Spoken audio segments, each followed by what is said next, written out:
기타 내용들은 주보를 참조하시기 바랍니다. 이 시간에는 우리 하나님 말씀 읽고 그리고 듣도록 하겠습니다.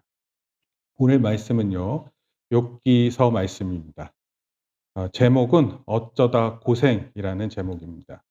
한번 따라합시다. 어쩌다 고생. 어떻습니까? 여러분들은 고생한다고 생각하세요? 고생이 많으신가요? 오늘 우리 김정희 권사님 정말 오래간만에 나오셨는데 박수로 한번 환영하겠습니다. 우리 김정희 권사님 네, 오랜만에 뵈서 그런지 더 예뻐지신 것 같기도 하고 권사님 어떻습니까? 이렇게 살아온 인생이 어쩌다 고생하신 것 같으세요?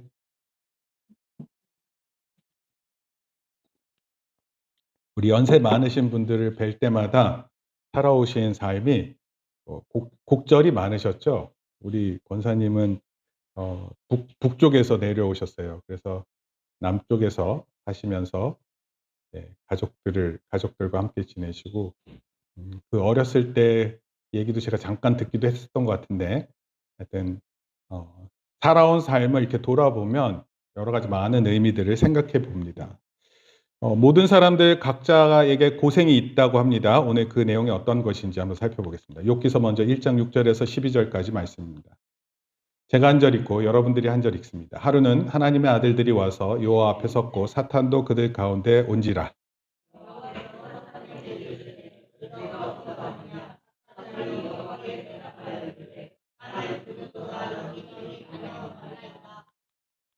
여호와께서 사탄에게 이르시되 내가 내 종 욥을 주의하여 보았느냐. 그와 같이 온전하고 정직하여 하나님을 경외하며 악에서 떠난 자는 세상에 없느니라.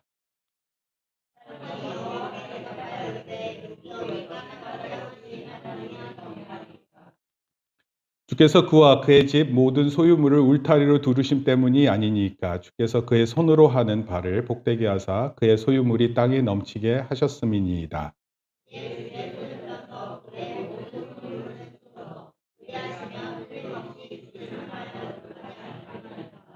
같이 읽습니다. 여호와께서 사탄에게 이르시되 내가 그의 소유물을 다 내 손에 맡기노라. 다만 그의 몸에는 내 손을 대지 말지니라. 사탄이 곧 여호와 앞에서 물러가니라. 욥기서 말씀을 읽어본 사람들 아마 1장에서 상당한 충격을 느낍니다. 왜냐하면 사탄이 하나님 앞에서 막 대화를 해요.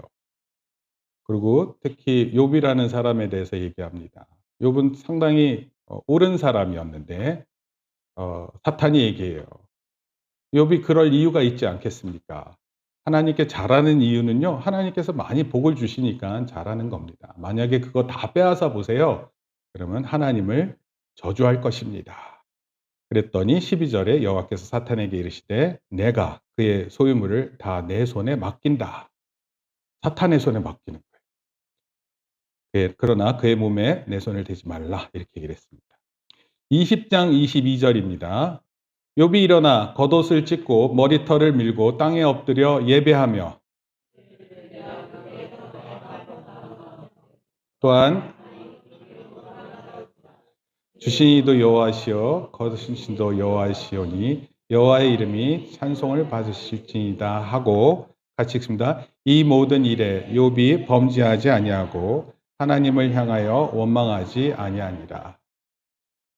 그렇게 사탄에게 모든 것을 맡기셨는데 그러자 사탄이 욥에게 있는 모든 것을 빼앗아 갔어요. 그래서 자녀가 모두 10명이 있었는데 10명이 다 죽고 욥이 가지고 있었던 많은 재산들이 있는데 하루 순간에 다 사라집니다.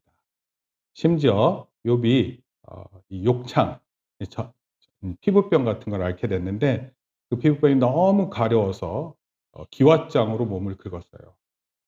그것을 본 아내가 이렇게 얘기를 했습니다. 하나님 욕하고 죽어라. 아내가 남편한테 그렇게 얘기를 했어요. 욥에 대한 이야기입니다. 욥에 대한 이야기. 계속해서 16장 1절에서 5절까지 또 살펴봅니다. 욥이 대답하여 이르되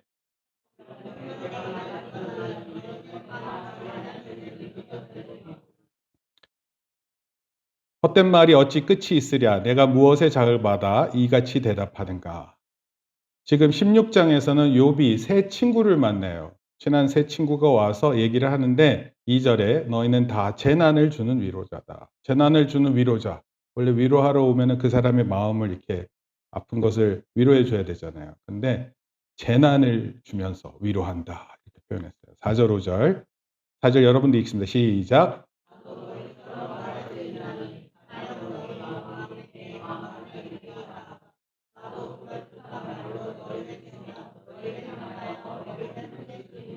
같이 읽습니다. 그래도 입으로 너희를 강하게 하며 입술의 위로로 너희의 근심을 풀었으리라.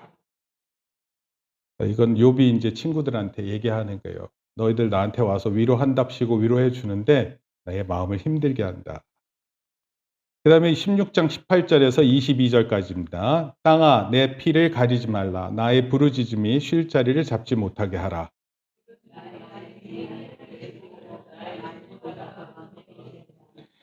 나의 친구는 나를 조롱하고 내 눈은 하나님을 향하여 눈물을 흘리니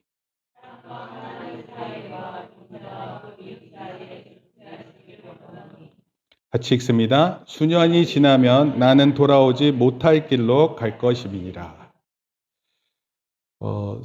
욥이 세 친구와 대화를 나눈 가운데 욥은 진정으로 위로를 받지 못하는 거거든요. 그래서 하나님만이 내 증인이다.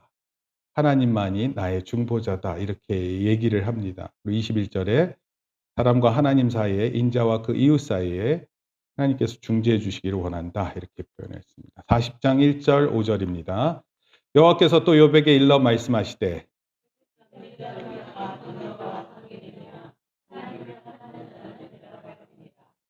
하나님께서 욥에게 일러 말씀했습니다. 욥을 가리켜 뭐라고 표현하냐면 트집 잡는 자.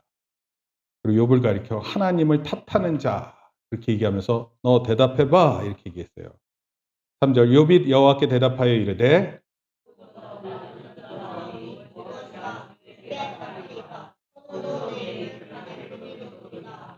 5절 같이 내가 한번 말하사였은즉 다시는 더 대답하지 아니하겠나이다. 마지막입니다.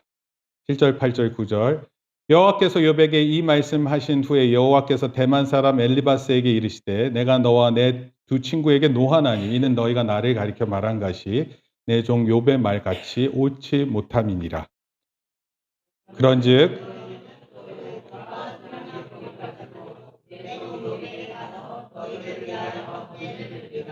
내 종 욥이 너희를 위하여 기도할 것인즉 내가 그를 기쁘게 받으리며 너희가 우매한 만큼 너희에게 갚지 아니하리라. 이는 너희가 나를 가리켜 말한 것이 내 종 욥의 말같이 옳지 못함이라. 9절 말씀입니다. 같이 시작. 이에 대만 사람 엘리바스와 수아 사람 빌닷과 나아마 사람 소발이 가서 여호와께서 자기들에게 명령하신 대로 행하니라. 여호와께서 욥을 기쁘게 받으셨더라. 대만 사람, 수아 사람, 나아마 사람은 욥의 세 친구예요. 근데 하나님께서 욥의 세 친구가 말하는 것을 옳지 않다고 욥기서가 42장까지 있는데 42장 7절 9절에서 말씀하십니다. 오늘 말씀 욥기입니다. 지혜 문학 5권인데 욥기서도 역시 마찬가지로 지혜 문학에 들어갑니다. 욥기, 잠언, 전도서 저희가 살펴보았어요. 이제 시편하고 아가가 남았는데 아마도 이것은 구약성경 5번째 내용으로 들어가게 될 겁니다.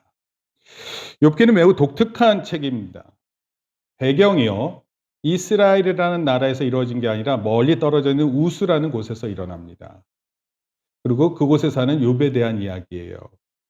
이스라엘 사람이 아니었고 역사적 시기에 대한 내용이 아무것도 알 수 없어요. 아마도 고대 근동에 있었던 욥이라는 사람에 대한 이야기고 아마도 창세기를 제외하고는 가장 오래된 옛날 이야기로 평가받습니다.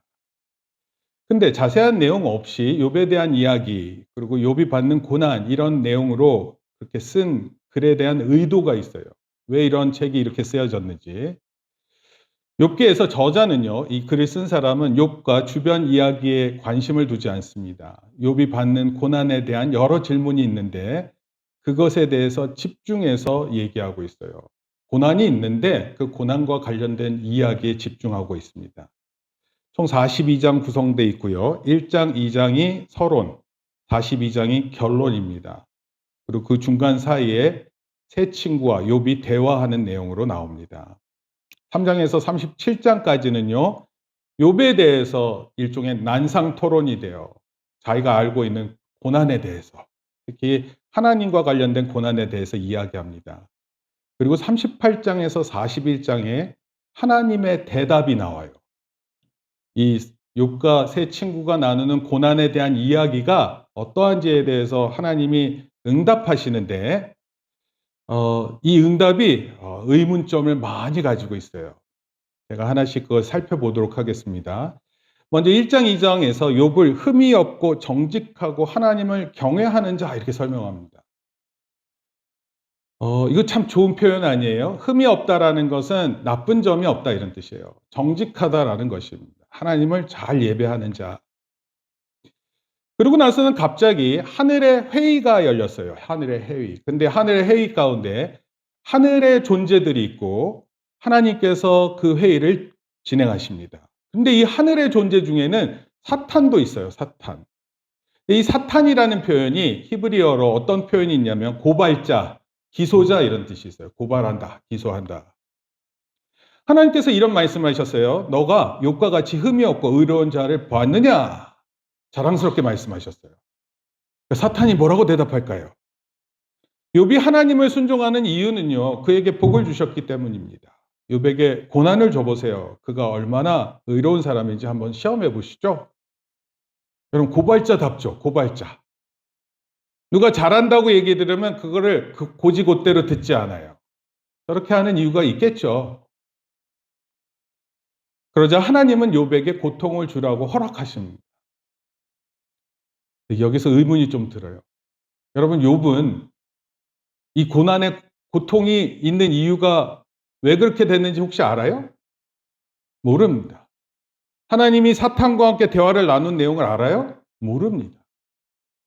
자기가 왜 고난이 있는지 모릅니다.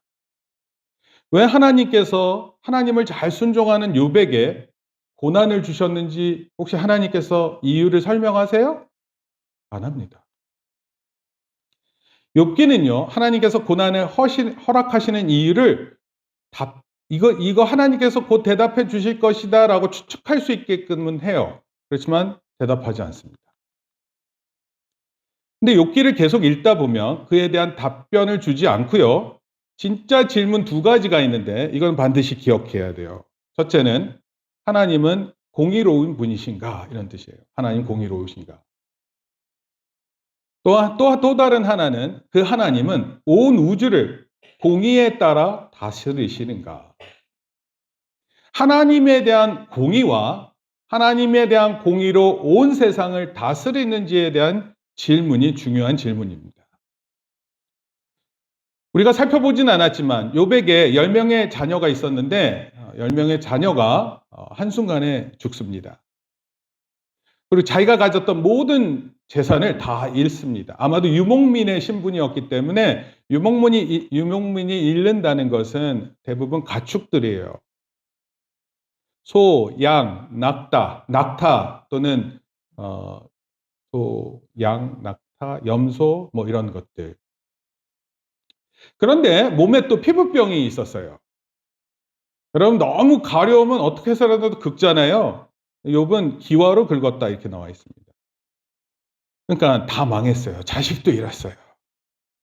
그리고 몸에 전염병으로 막 긁고 있어요. 이런 모습을 본 아내가 기가 차서 얘기했습니다. 차라리 하나님을 욕하고 죽어라.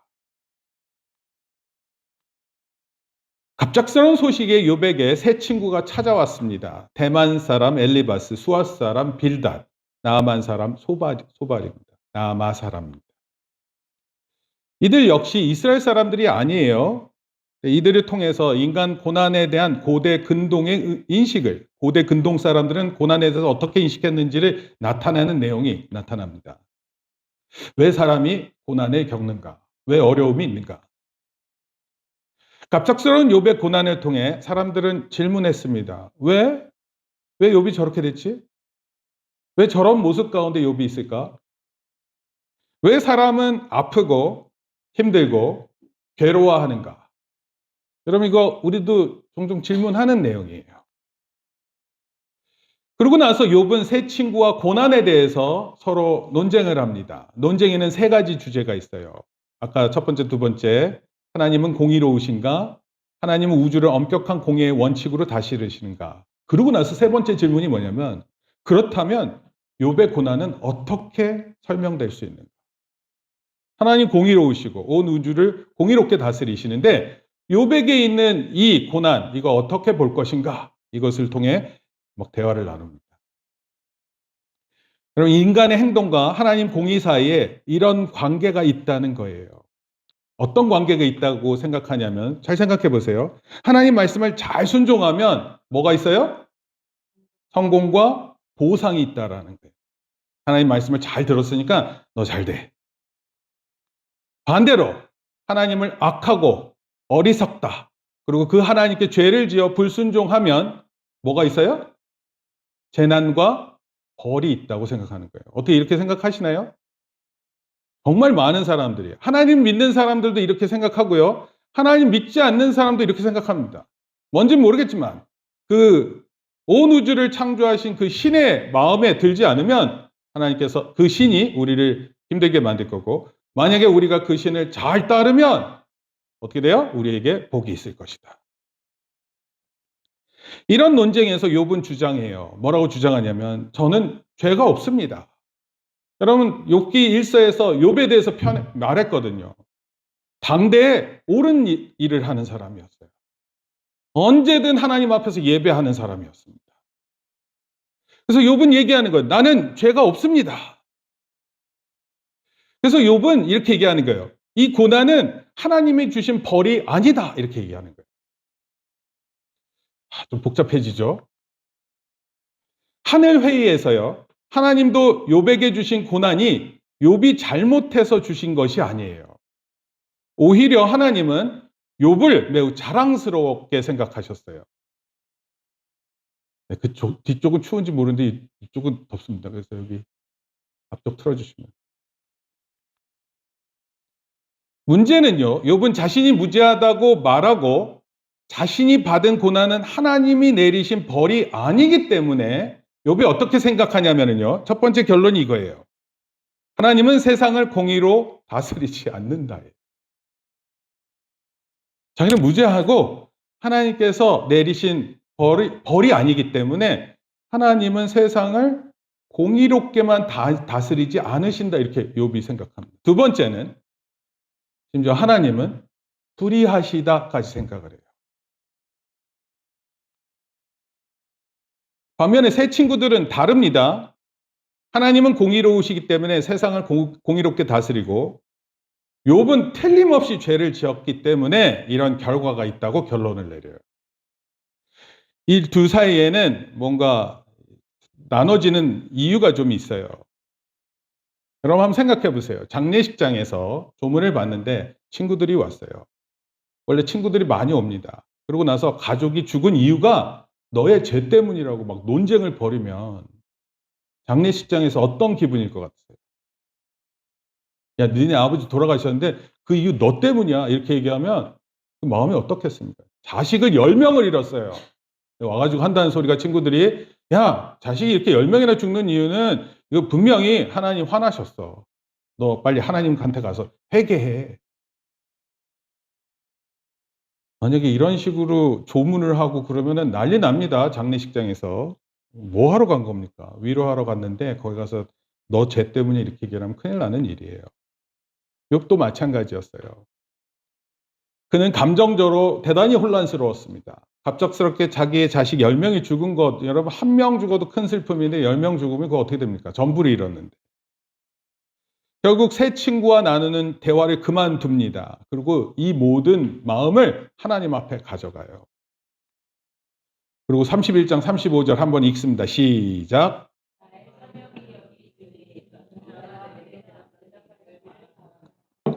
그러니까 욥이 이렇게 얘기한 거예요. 하나님, 제 마음이 이런데 대답해 주세요. 저 죄 없잖아요. 왜 저한테 이런 일이 있는 겁니까? 여러분 알고 싶지 않으세요?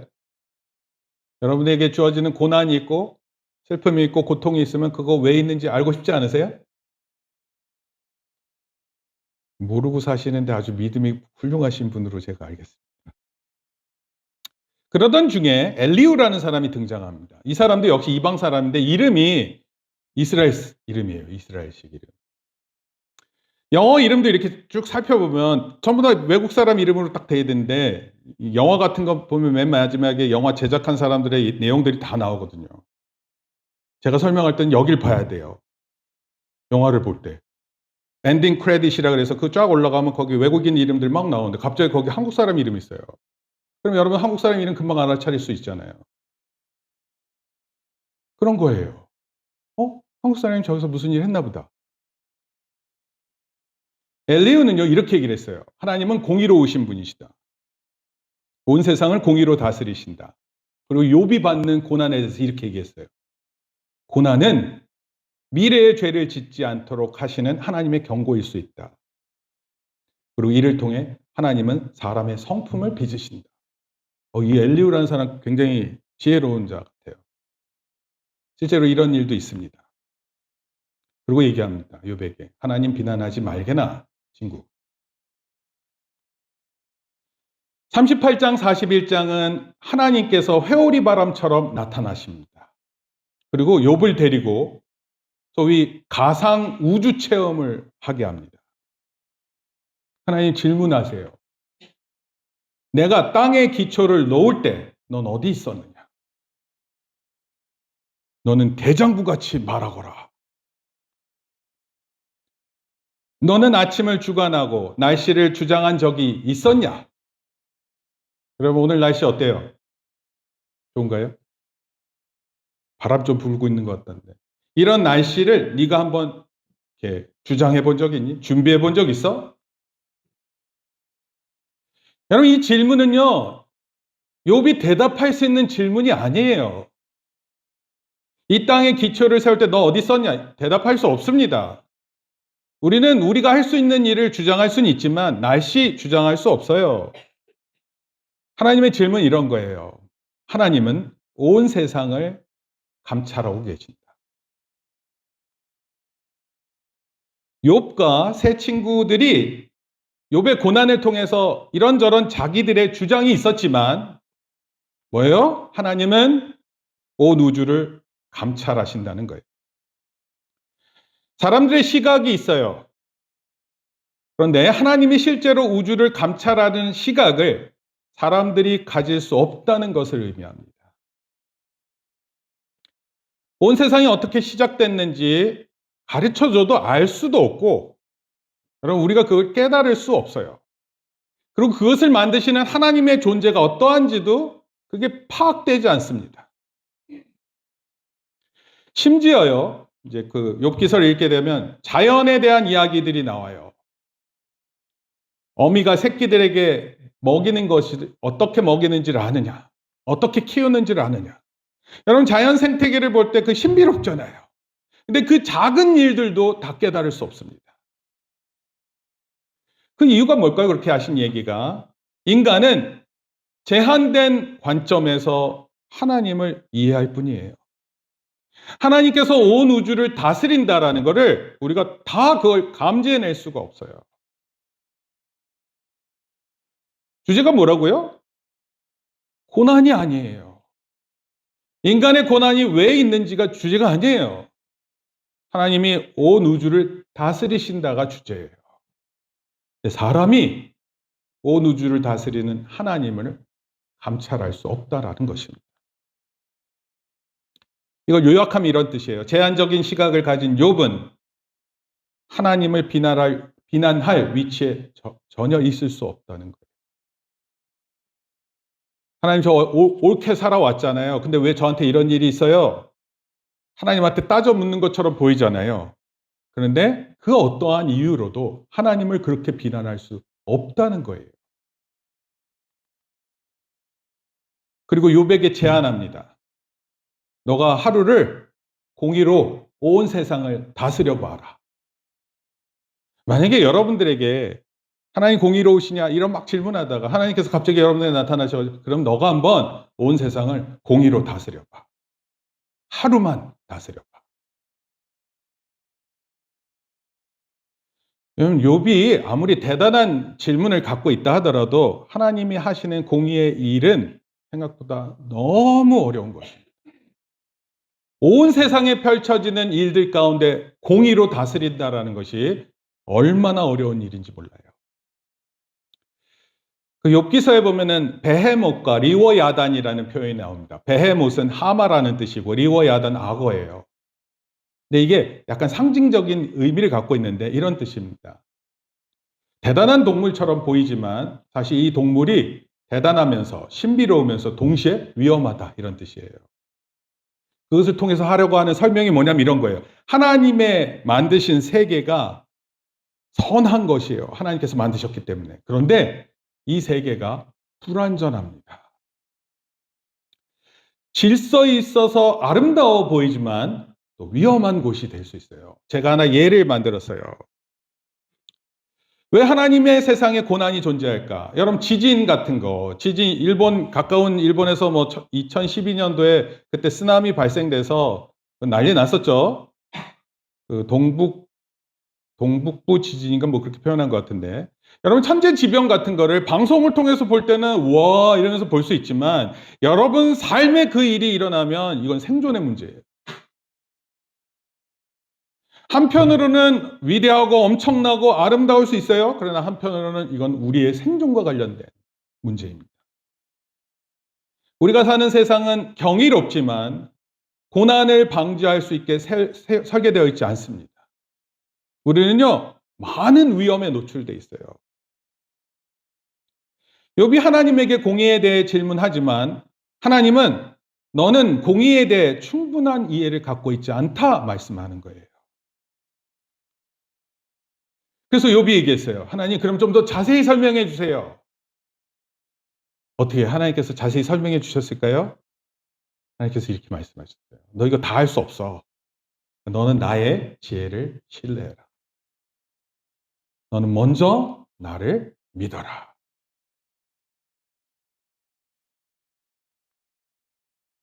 그러자 욥이 42장에서 겸손과 회개로 하나님께 반응합니다. 하나님을 제대로 다 알지 못한 채 비난한 것, 하나님의 공의의 영역에 침범한 것을 깨달아요.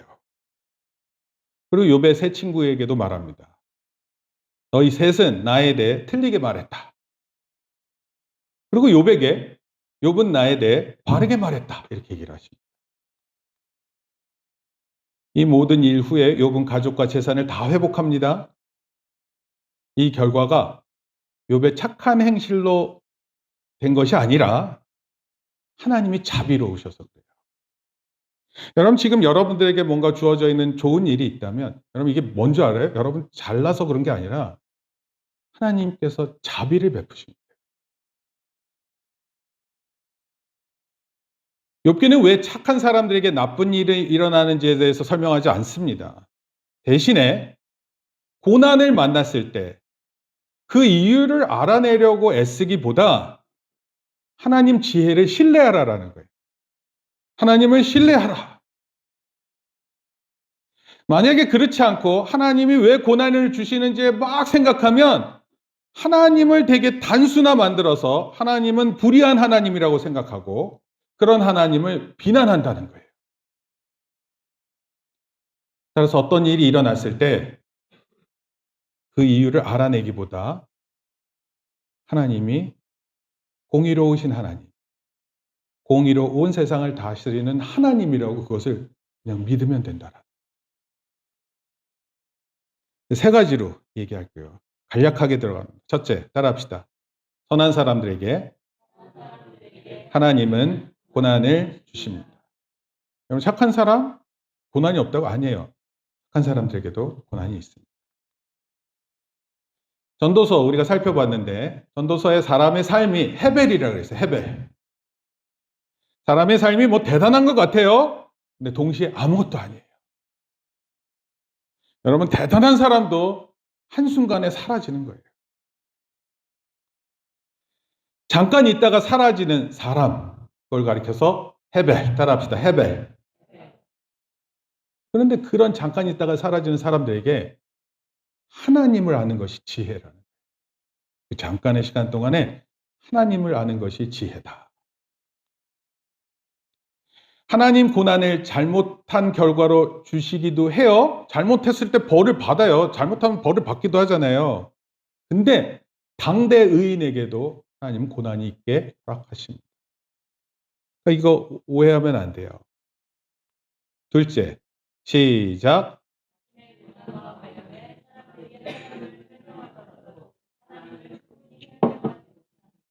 여러분, 사람들이 설명하는 하나님 한계가 있다, 이런 뜻이에요. 왜요? 하나님 그러셨잖아요. 내가 온 우주를 만들 때 너 어디 있었니? 너가 하루라도 공의로 이 온 세상을 한번 다스려봐. 여러분, 할 수 있는 게 아니에요. 하나님이 그것을 어떻게 다 하셨고 어떻게 계획하셔서 인도하셨, 우리 다 할 수 없습니다. 자꾸 이런 걸 하나님 설명하려고 하는 게 말이 안 된다, 이런 뜻이에요. 자신이 받는 고난에 대해서는 조금 알겠죠. 내가 왜 이런 고난을 받는지. 근데 그게 자신의 해석일 뿐이에요. 내가 받는 고난으로 하나님의 공의를 설명한다? 그건 말이 안 되는 거예요. 생각하지 말라고 하면 생각 더 할 거 아니에요. 그러니까 이런 거예요. 생각하더라도 자기 일을 너무 강조하지 말라고. 욥이 마지막에 깨달은 것이 뭐예요? 하나님이 크시구나. 하나님의 공의가 참으로 크시구나. 그리고 그 하나님 앞에서 겸손한 게 지혜예요. 겸손한 게. 권투 선수 앞에서 한번 쳐봐. 그걸 한 대 맞으면 갈 수 있어요. 권투 선수한테는. 권투 선수는 원래 사람 때리면 안 돼요. 그것도 나와 있어요, 법적으로. 근데 그 앞에서 꼭 맞아봐야지 아는 사람, 그거 되게 어리석은 거 아니에요. 그걸 하나님을 대상으로 그런 짓을 한다라는 건 참 어리석은 거예요. 그러니까 어떻게 해야 돼요? 하나님 앞에 겸손한 게 지혜예요. 그리고 빨리 나 자신을 잘 돌아보는 게 중요한 것입니다. 셋째, 한번 읽습니다. 시작.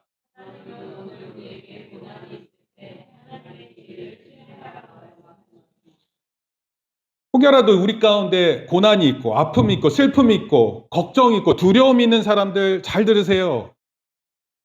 그런 가운데 있을 때 자기의 그 생각에 파묻히는 게 지혜로운 게 아니에요. 그 가운데 하나님의 지혜를 신뢰하는 거예요. 하나님의 지혜. 가장 힘들 때 하나님 신뢰해야죠. 가장 어리석을 때 하나님의 지혜를 신뢰해야죠. 아, 내가 아는 게 없구나. 나 왜 이렇게 모르지? 왜 이렇게 둔하지? 왜 이렇게 어리석지? 그런 순간에 깨달으면 그때 하나님의 지혜를 신뢰하라고요. 어떤 사람들은 현실을 직면하지 못해요. 왜냐하면 현실을 직면하는 게 너무 힘들거든요. 그래서 왜요? 피해요. 근데 그때 피하고 싶을 때 하나님 앞에 나가. 하나님 앞에 나가 기도하세요. 하나님 지혜를 주세요. 건강 회복을 주세요. 제가 정말 나쁜 말로 제 마음이 답답합니다. 나쁜 생각으로 가득해서 하루를 망치는 게 한두 번이 아니에요. 하나님께 기도하세요. 하나님께. 결론적으로 말씀드려요. 욥기는 또 다른 지혜서예요. 사람들이 고난을 너무 생각하다가 하나님이 공의롭지 않다고 생각할 수 있어요. 반대로 공의를 너무 생각하다가 다른 사람이 받는 고난을 제멋대로 판단할 수 있습니다. 하나님의 공의를 모른 채 하나님 공의는 이럴 것이다 생각해서 다른 사람 판단한다, 이런 뜻이에요. 하나님을 마음대로 판단하는 이것도 사람이 왜 고난에 받는지에 대해 생각하는 저것도 하지 말아야 되는 거예요. 온전히 하나님을 신뢰해야 합니다. 오직 하나님만이 이 세상을 그의 공의와 지혜로 다스리신다라는 것입니다. 만약 우리 삶에 고난이 있다면 하나님 주신 거로 알고 겸손하게 기도하며 나아가세요. 혹시 내 삶을 돌아보는데 고난이 별로 없는 것 같다. 그럼 다른 사람을 위해 다른 사람에게 있는 고난을 생각하면서 기도하세요. 그리고 자신을 준비하세요. 이런 지혜가 있기를 축복합니다. 그래서 욥기는 지혜서입니다. 우리가 어떻게 살아야 하는지, 고난에 또 어떻게 반응해야 되는지, 하나님을 어떻게 신뢰해야 하는지를 가르쳐 주시는 하나님의 지혜의 말씀입니다. 이런 은혜가 우리 삶에 진실로 적용되기를 축복합니다. 기도하겠습니다. 주님 감사합니다. 욥이 하나님 앞에서 큰 고난 가운데 있었지만 범죄하지 않았습니다. 다른 사람 같았으면 욕하고 자신의 인생을 망칠 수 있었던 그런 순간이었지만 끝까지 고난의 의미를 찾고 새 친구와 대화하는 가운데 하나님께서 이끄시는 더 큰 지혜를 얻게 되었습니다.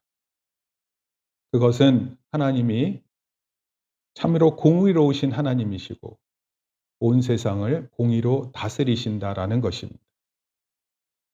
사람이 자기의 고통으로 인해 하나님의 공의를 제한할 수 있습니다. 하나님의 공의를 너무 생각하다가 다른 사람들을 쉽게 판단하는 것이 저희들입니다. 하나님 먼저는 내 자신이 우둔하고 지혜롭지 못함을 깨달아 하나님 앞에 지혜를 구하는 저희들 되게 도와주시옵소서. 나이가 든다고 지혜로운 게 아니라 하나님의 말씀이 없어서 지혜롭지 못합니다.